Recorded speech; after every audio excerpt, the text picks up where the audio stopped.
Week 5 is in the books. Let's do some power rankings. We got a head coaching firing. Uh-oh. We'll get to that in a second, but let's go ahead, get into this sucker. As if you're unfamiliar, I have tiers to this, 5 tiers.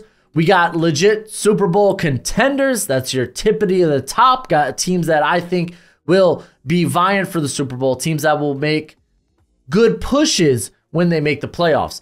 Under that, playoff caliber teams that I'm 95.1% sure are going to make the playoffs. Below that, playoff chasers, teams that I'm not 100% are playoff teams or are going to make the playoffs, but I think will be vying for the playoffs at the end of the year. I got your plucky underdogs, teams that, for the most part, they're not going to be in the playoff chase, but they might get some surprise wins here and there. They're going to be feisty, and you got to love it. They're going to be feisty. They're going to be gritty. And then bottom of the barrel, teams that just absolutely suck. And, of course, we got to start there. We got to start with these teams that just absolutely are pants. And I'm going to start with the New England Patriots. They're here at 32. They were at 32 last week. Fun fact, they're at 32 this week as well. They lose to the Dolphins this week, 15-10. Listen, if you're a Patriots fan, you don't got to throw Drake May out there. The offensive line, it's not only hurt, but it's also not good right now. Don't throw your man to the Wolves. You're going to lose games. You're going to get a high draft pick. You're going to be able to get a very good player with that high draft pick. You already got your franchise quarterback in place. Just enjoy life. Enjoy watching your team take these L's. That's what I would say. Enjoy the tanking process. Just enjoy it. Right above the New England Patriots at 31, I'm going to have my Miami Dolphins. Fins up, baby. Fins up. Listen, we had a hard time beating the Patriots. We almost didn't beat the Patriots. You got Achane. He's now got a concussion. The run game was better this week, but as long as Tua's not there at quarterback, this offense isn't going to be good. We have some significant injuries over on the defensive side. Jalen Phillips, he got banged up last week. He's gone for the rest of the year. Until we know more of when or if Tua's going to return, I can't really move this team up at least out of this tier. I just can't. At 30, this team was actually on bye. It's the Tennessee Titans. They're going to be at 30. Will Levis, as long as he continues to do Will Levis things, you're going to have no consistency to this offense. This offense is just are they going to be really, really bad, or are they going to be good enough? The defense is really good, though. Defense is really good for the Titans. Right ahead of the Titans, I'm going to have the Carolina Panthers. You can make a case that they should be behind the Titans. I mean, you know what? We're gonna put them behind the Titans. So at 30 is going to be the Carolina Panthers. Listen, the defense is just really bad for the Panthers. We saw what Andy Dalton and company looks against a good defense. Wasn't great. They have some injuries along the offensive line, and Taylor Moton and Austin Corbett. The team's just not good, unfortunately. Where do you go from here? Guess we'll find out. And then, of course, at 29, I got the Tennessee Titans. Never doubted it for a second. At 28 is going to be the Cleveland Browns. Now, I do have one more team in this tier, but the Browns, they're slowly moving further and further away. The offensive line, not only is it banged up, but it's not particularly good. Deshaun Watson, not only is he not particularly good, but he's not particularly good. The defense, they got some injuries, but you're putting so much stress on the defense when this offense just can't freaking move the football. Like, everything's in disarray offensively for the Browns. I don't know what to do about it. Do you just cut your losses, be like, hey, we gave Deshaun Watson a really bad contract. We traded and we lost. Let's put in Jameis Winston. Let's look to maybe get our quarterback of the future this offseason. And just eat that financial dead cap. Oh, golly, man. Browns are in a bad place right now. They're in a bad place. Right ahead of the Browns, I'm going to put the Las Vegas Raiders. This team, hey, listen, under Antonio Pierce, they're always going to be a feisty, a plucky team that can maybe potentially beat teams that they shouldn't. We saw that against the Ravens. Offensively, this is a mess. They can't run the football well. The offensive line, they got some young parts that are going to take some time. And, well, Gardner Minshew, he just got benched for like the second time in 2 weeks. The offense is just pants. It's bad. It's bad. Everybody loves the NFL draft, and I know you want to be familiar with every potential prospect that your team may draft. So I got good news for you. My draft guide is available for purchase. It is good throughout the entire draft cycle, and it updates through the season regularly. You'll get my current evals and rankings on hundreds of different players with player backgrounds and analytics. It also contains combine and pro day numbers, as well as my notes from the Senior and Shrine Bowl. You can purchase it for a one-time payment of $30 on PayPal, Venmo, and now I have the Cash App. Follow the link in the description and be sure to include your email because it is a Google spreadsheet. That is how I share it with you. So please don't make me hunt down your email. Just don't do it. Anywho, it's a great purchase and it's a great way to support the channel. Oh man. You know what? We're going to move to this next tier. Plucky Underdogs. And I will... Listen, next team's the New York Giants. I was going to put them bottom of the barrel because, like, straight up, I just don't believe in the Giants. But honestly, it's been a lot more positive than negative the last couple of weeks when it comes to the Giants. It really has. I mean, you're down Malik Neighbors in this game, and you're able to hit some deep shots. The run game looks really good. Granted, you're facing the second team defensive line for the Seahawks, but you control the game. The defense made some big plays. Dexter Lawrence, always great. Brian Burns, he's emerging. KT's doing his thing as well. So, like, you're feeling good about the defense. Deonte Banks is coming off a good game. So maybe I think they deserve to be in this plucky underdog tier for right now. Right ahead of them, I got the 1-win Jacksonville Jaguars. Is it a little shocking? Maybe. The defense, they're going to have their struggles. It is what it is. Ronald Darby, not particularly good. I hate taking shots every week at Ronald Darby, but he just hasn't been that good this year. However, Trevor Lawrence, finally, this is the best he's looked all year. This is the best Trevor Lawrence has looked all season. And the offense was good. The pass protection was good. Brian Thomas, Christian Kirk, they were very good. Tank Bigsby outplaying Travis Etienne. Okay, that's a thing. I still hold out a little hope, a little faith for the Jacksonville Jaguars. Right ahead, the Jags. I'm going to put the Los Angeles Rams. They are plucky. Listen, this team with all the injuries, whether it's offense or defense, they're staying in games. Matthew Stafford and Kalen Williams, they're keeping this team in ball games, and it's not going to be pretty until you get guys like Puka and Cooper Kupp back. They're going to be on a bye next week, so you're kind of hoping Cooper Kupp will be back after the bye. I just don't see them winning very many games. Just don't. They're more plucky underdog than they are actual playoff chaser at this juncture. Right ahead of the Rams, I got the Chargers. Straight up, Chargers might need another bye week just to get healthy. That's kind of the thing with them right now. Justin Herbert, how's your foot? Hopefully doing well. We'll see. We'll see. They had the bye this week. We'll see how they play next week. I didn't really want to move the Chargers a ton because, again, we didn't see them this week. It's a team that needs to get healthy. It's about, like, both offensively and defensively. Ahead of them, I'm going to put the Colts. Listen, I'm not out on the Colts just yet. The defense, the defense, I'm out on the Colts defense. Sorry, not sorry. I'm out on the Colts defense. I just am. I've never been a big fan of Gus Bradley. I think he's the most mid DC in the NFL.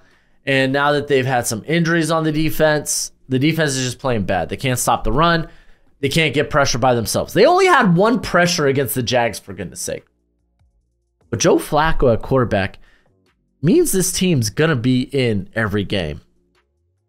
Anthony Richardson might be coming back. And again, with Anthony Richardson, it's such a large variety of what you're going to get in terms of play. He's either going to hit the big plays or he's going to be sporadic with his accuracy.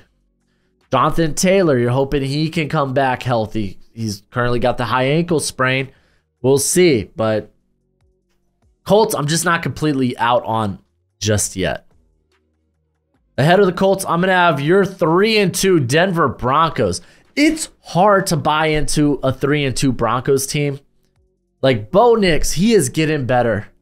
He doesn't offer you the biggest upside, but he's getting better. He's getting closer to that floor. And the offense looked relatively good this week against the Raiders.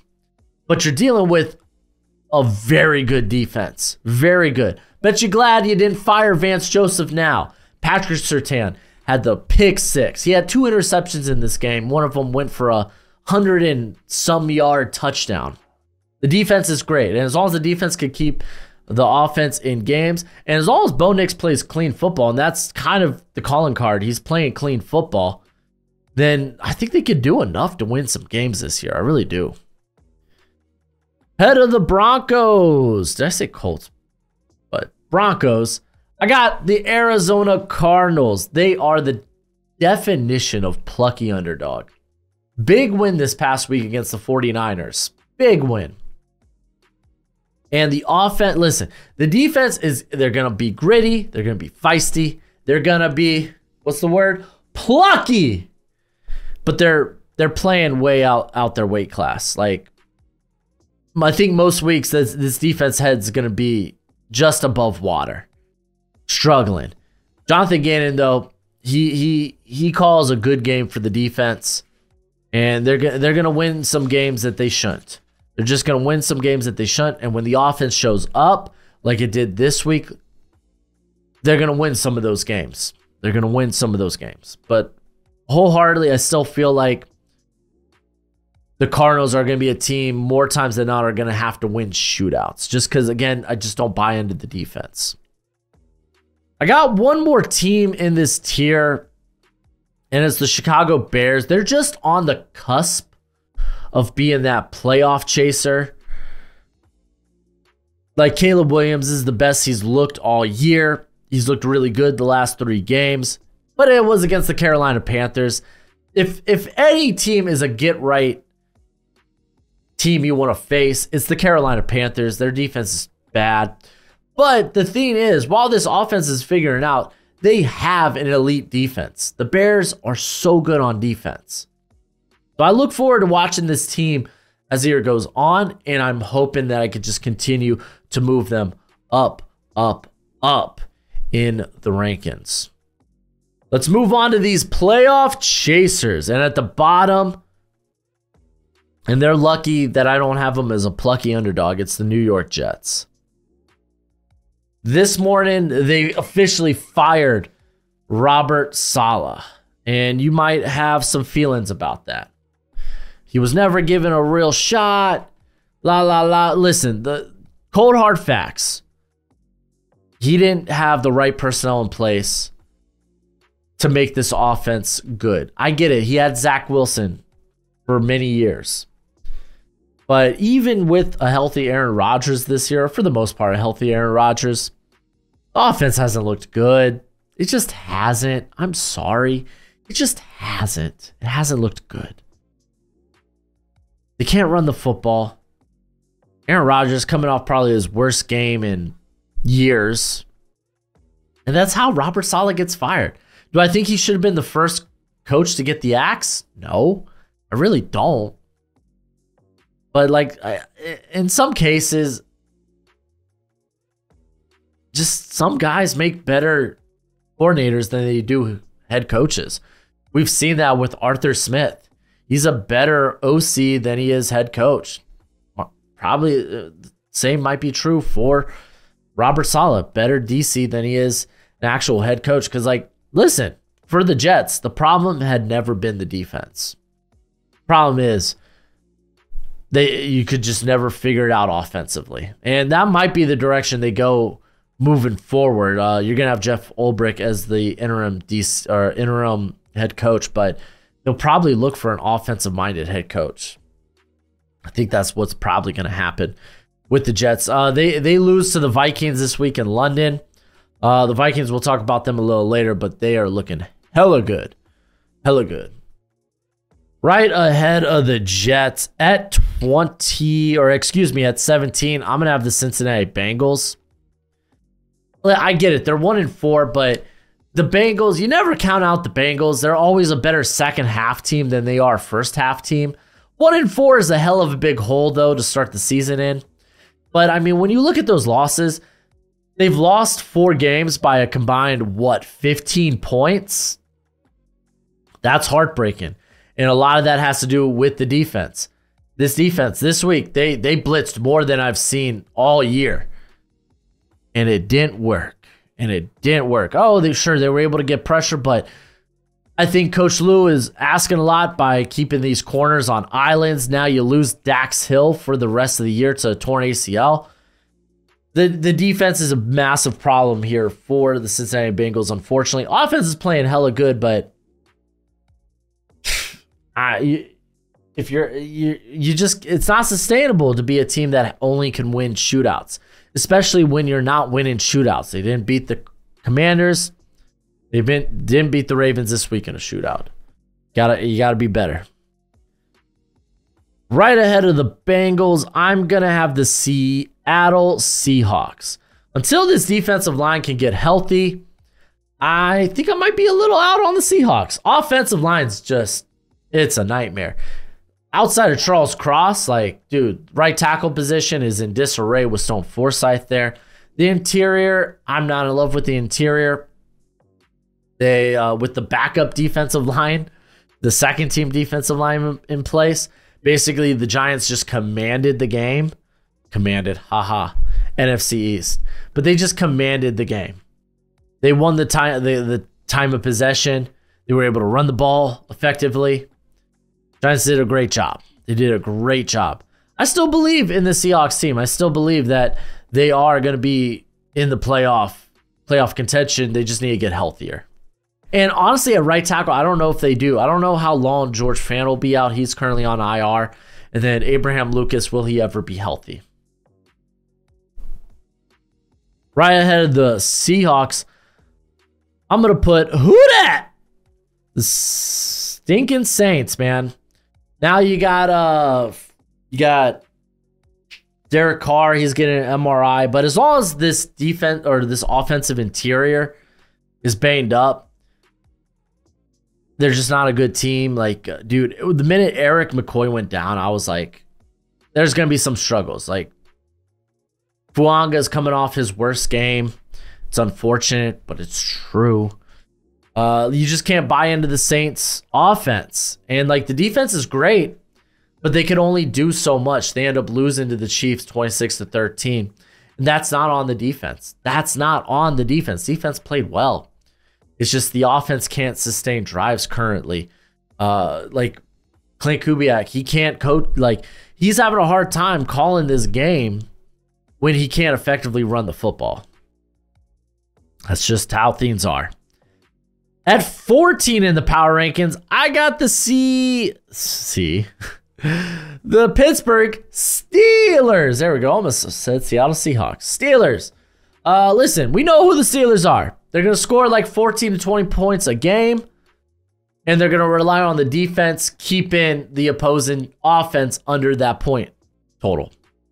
That's just who they are. Justin Fields wasn't a great Justin Fields game, but it was a rainy game. They had a rain delay of 27 hours. It was a slop fest, and you're not really going to get anything from that game. We already knew who this team was entering the week. That's just who they are. They're more so a playoff chaser who I think could sneak into the playoffs because Mike Tomlin sold his soul. He's never going to have a losing season. But they're going to be vying for playoff contention at probably 9 or 10 wins. That's probably who the Steelers are going to be this year. Right ahead of the Steelers, I got the Washington Commanders. Listen, I don't know. I don't know if I could buy into the offense for a whole season. I just don't. But I say the offense, the defense. I don't know if I could buy into the defense for a whole season. Like, part of me wants to, because I love Dan Quinn. I think he's a wonderful defensive-minded coach. But that team is lacking a little bit of talent on the defensive side of the football. But he is doing a good job calling plays there and being able to like force mistakes. Like, Frankie Louvu had a phenomenal game. Got the game ball this week too. But the offense is hella fun. Jaden Daniels looks great. The offense in general looks great. This revolving door that they have at left tackle is working with Brandon Coleman and Cornelius Lucas. It's working. So, like, Commanders are just fun. I bet you Commander fans, you're just happy that the world is fun again. And right ahead of the Commanders, I'm going to put the Cowboys, but feel free. This could swap either way. It really can. The Cowboys, they're hurt on defense. Micah Parsons, hurt. DeMarcus Lawrence, hurt. So the defense was able to do enough in a sloppy game on Sunday night, early Monday morning. But offensively, like, dude, Tyler Guyton's bad. He's a rookie. He's going through it. Dak, he's out there just slinging the ball willy-nilly. Like, the turnover-worthy plays are aplenty. But like, I still buy into this offense to be able to get right sooner rather than later. The defense, I feel, will get better as the year goes on, but I have way more questions when it comes to that. They're going to be a team vying for the playoffs, but I don't necessarily... I'm not 100% in on them making the playoffs, but we shall see. Before we move to our playoff caliber teams, got to give a shout out to Underdog Fantasy. If you go to Underdog Fantasy right now and use promo code BROSHMO when you sign up, they will match your first deposit up to $250. Listen, guys, Underdog is the best place to play weekly best ball, but I am a sucker for higher or lower on player prop bets. Listen, I love taking guys that I've drafted on my fantasy team and projecting that they'll do exceptionally well. And honestly, if I'm doing that with guys on my dynasty team, I'm making a lot of money. My dynasty teams kind of slap right now. They kind of slap. But you can get in on the action yourself at Underdog Fantasy. It's not just football. They got a variety of different sports if you want to get in on the playoff action for baseball. I mean, it's October, man. It's October. Then get in on Underdog Fantasy. Use promo code BROSHMO, and they will give you, they will match your first deposit up to $250. But as always, please bet responsibly, bet within your means. At number 11 on my power rankings, I'm going to have the Philadelphia Eagles here in this playoff caliber team. We cannot, and I mean we cannot, deny the talent, the sheer amount of talent that this Eagles team has. If you're going to be critical of this Eagle team over the last couple of weeks, they had a bye this week. I don't think that's fair, at least when it comes to the offense. Listen, the Eagles are hurt. A.J. Brown, hamstring. Devontae Smith, concussion. Lane Johnson, he's hurt. Like, I don't think you're being fair, and I don't think you're being honest if you think the Eagles are pants. From a talent standpoint, this team is in fact not pants. They're pretty darn good, and I'm gonna ride the talent. I'm gonna buy into the talent that they can get this right. You're gonna be a lot healthier after a bye week, so I'm gonna buy into the Eagles, at least for now. We'll see how they do this week. At number 10, I'm going to have the Tampa Bay Buccaneers. Heartbreaking loss this past week. Matter of fact, let's just talk about the Falcons as well, as they're my number 8 or number 9 team. Listen, these are your NFC South front runners. Here they are. They're both playing hella fun on offense. The defenses are different stories. For Atlanta, the defense just isn't particularly good. They struggle to get pressure. For the Buccaneers, I don't know why, Bulls, you played so much zone. Wasn't working. It is what it is. But they're also a little banged up. You're hopefully going to get Antoine Winfield back in the next week or so. But offensively, Kirk Cousins, Baker Mayfield, they're just fun to watch, man. They're fun to watch. They are playoff caliber teams because they are the front runners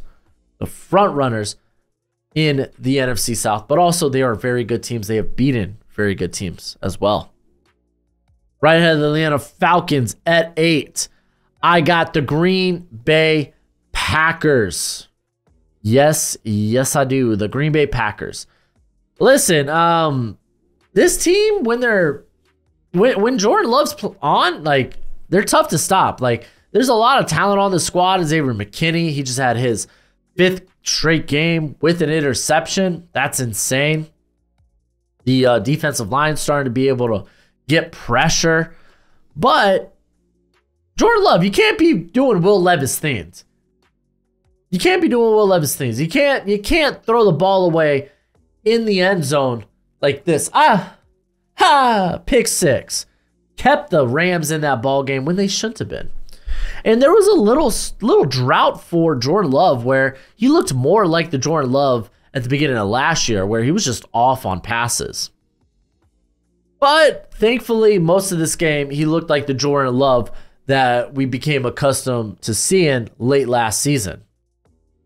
And the run game was pretty darn good in this game. The offensive line's playing good football, and that's a good Rams defensive line. And I thought the Packers did a solid job. Like, the Packers are a playoff caliber team. I just want to see a bit more consistency from them. Right ahead of the Packers, speaking of consistency, I got the Buffalo Bills. Much like the Bengals, I have a hard time being out on the Bills. They're 3-2. I get it. The last 2 games have been awful. Josh Allen, was he concussed? Who knows? He wasn't playing that well before the alleged concussion. But he ends up completing, 9 of 30 in this game? Like, he doesn't have a consistent weapon offensively. Without Khalil Shakir, he was out for this game. This is offensively, it's the Josh Allen and James Cook show. And until they find a little more cohesion in the passing game, things are a little scary in Buffalo, but the defense is still good. They're still playing well. They were banged up in this game against the Texans, and still they were able to make some big plays, forcing that second half interception on CJ Stroud. Kind of led the Bills back into this game. Like, the Bills are a good team, and I'm willing to bank on them being better as the season goes on. And I only have one more team in this tier, and it is the San Francisco 49ers. The 49ers are probably the best 2-3 team in the NFL right now. At least that's how it feels, man. That's how it feels. I get it. They're hurt. There's injuries there on the defense. Christian McCaffrey, CMC, are you ever coming back? How's the arthritis in the ankles? But like they should have beat the Cardinals. They kind of shot themselves in the foot. Jordan Mason fumbling on his way to the end zone. Why is that a thing this year in the NFL? Like, this year in the NFL, we have seen a bevy of fumbles into the end zone. We've seen a lot of block kicks, whether those are punts or field goals. And we've seen a lot of muffed punts. Been a strange year to start the season in the NFL. But Niners, I just think they're a better team than that. And I feel like they're going to get right sooner rather than later. Okay, let's move on to your Super Bowl contenders. And I'm going to start with the Houston Texans. Surprise. Surprise. They're here at number 5 for me. It's not pretty. Like, they should be further ahead in some of these wins, but they're getting wins. Their time management at the end of games, I think, is the best in the league. CJ Stroud, he is looking to put himself in among the elite quarterbacks in the NFL. He's playing really good football. You're going to get Joe Mixon back eventually. And because, I mean, the run games just doesn't exist without him right now. But the defense is still playing good football. I legitimately think the Texans are Super Bowl contenders. I think, like, Buffalo, being in a team like Buffalo, I think that's a solid win there. I know Buffalo's not playing its best football the last couple of weeks, but it's still Josh Allen. You don't sleep on Josh Allen. Right ahead of the Texans at number 4, I'm going to put the Minnesota Vikings. I've been telling y'all. Some of y'all fighting me in the comments. I'm like, hey, as the Vikings wins games, I'm going to move them. I'm going to move them forward. I'm going to move them up. I told y'all, I'm sleeping on the Vikings. I am. I can't buy into Sam Darnold because we've just never seen it from him. And fun fact, he wasn't good this game. He wasn't good. He had a adjusted completion percentage of like 55%. He had like 2 turnover-worthy plays, with one being a real bad interception. He wasn't good this game. And then when Aaron Jones went down with the hip, the run game didn't exist. Like, the Vikings were able to move the football in the second half via penalties. And to be fair, penalties, they went both ways. They were getting called for the Jets and the Vikings. I'm just saying, in the second half, that's how the Vikings were moving the football. But you can't deny this defense any longer. Like, if this team's going to win on the heels of their defense, and their offense just has to be moderately good, I think they could do that. Like, the defense is creating points by themselves. Thank you, Andrew Van Ginkel. By the way, if you're a Vikings fan, you're welcome. I'm a Dolphins fan.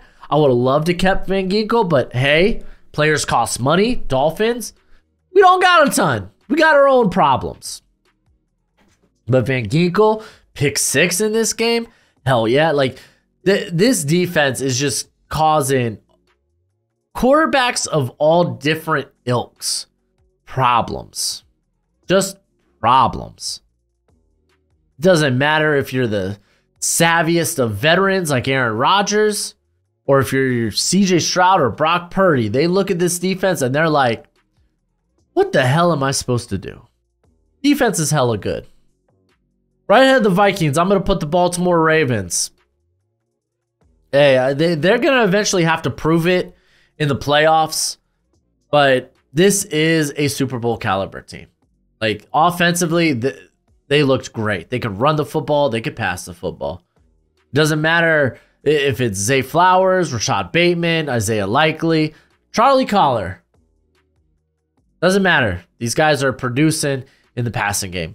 The defense, still work in progress. They're not consistently getting pressure, but they have a knack of coming up with big plays when they need to. They do. They do.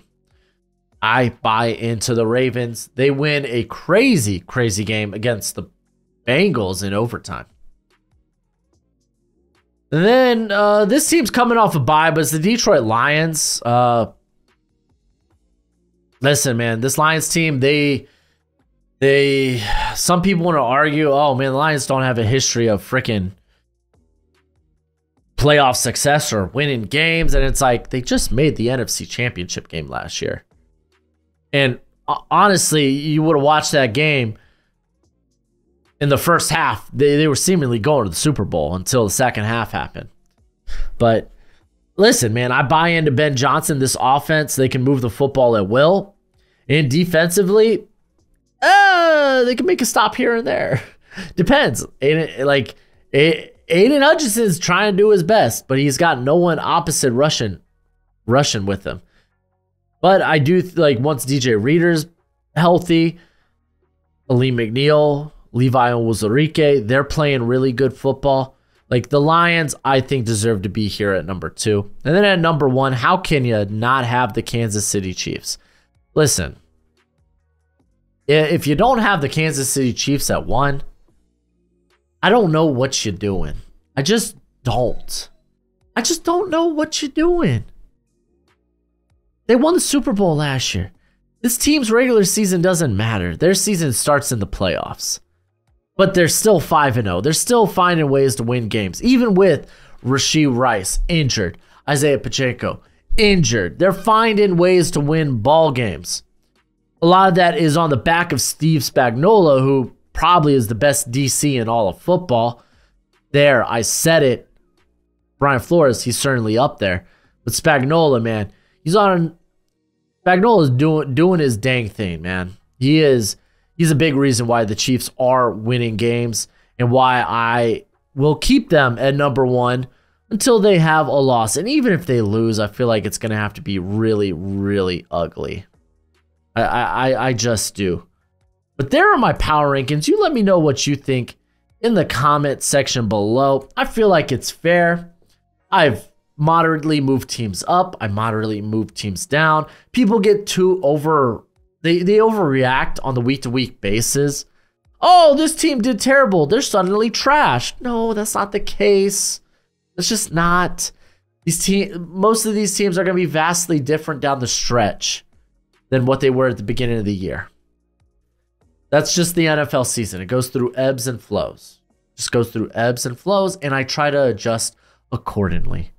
But let me know what you think in the comment section below. That's it for the video, and as always, until next time, you be easy, my friends. Later.